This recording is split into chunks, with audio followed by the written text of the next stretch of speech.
A Monster Calls is not about what happens when your ex butt dials you.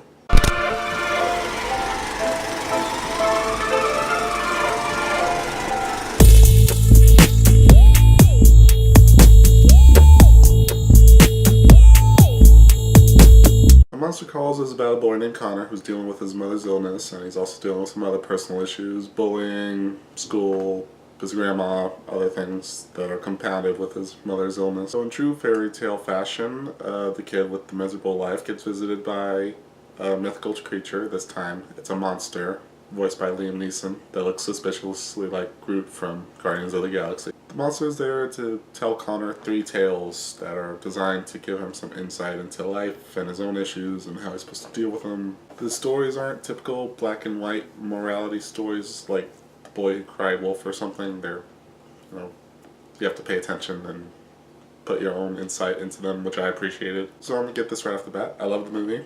It was a lot darker than I expected. And most fairy tales are dark when they're not turned into Disney movies. Connor is played brilliantly by this kid whose name I'm going to put right here because I'm too lazy to look it up right now. He's really believable as a kid going through the situation. He's a good actor. I really believed him in the movie, which I usually don't do with kids in movies unless you're Jacob Tremblay. The kid also interacts well with the giant monster, which, if you can't buy their relationship, then the movie wouldn't work. Liam Neeson is great as the giant tree monster. He should do a lot more voiceover roles because his voice is soothing but menacing. He could do a lot of things with that voice. The stories that he tells Connor aren't in live action or like him just telling him the stories. They're animated while he's speaking to him, and the animation that's done in the stories is really beautiful. We'll watch the movie just in the animation.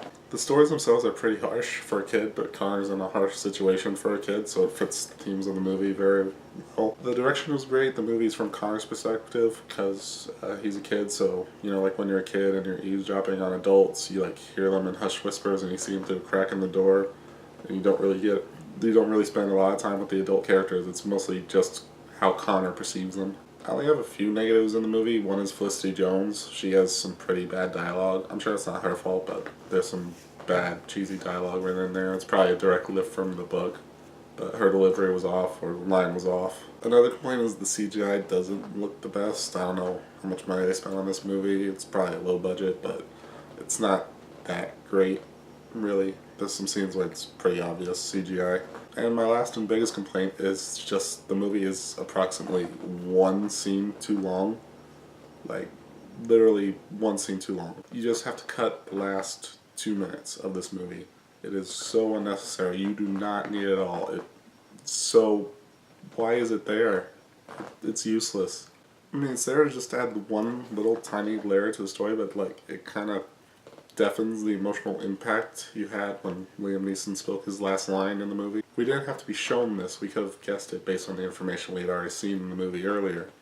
So yeah, just leave the movie as soon as Liam Neeson stops talking. So maybe don't take your tiny little kids to see this movie because it deals with topics like bullying and death.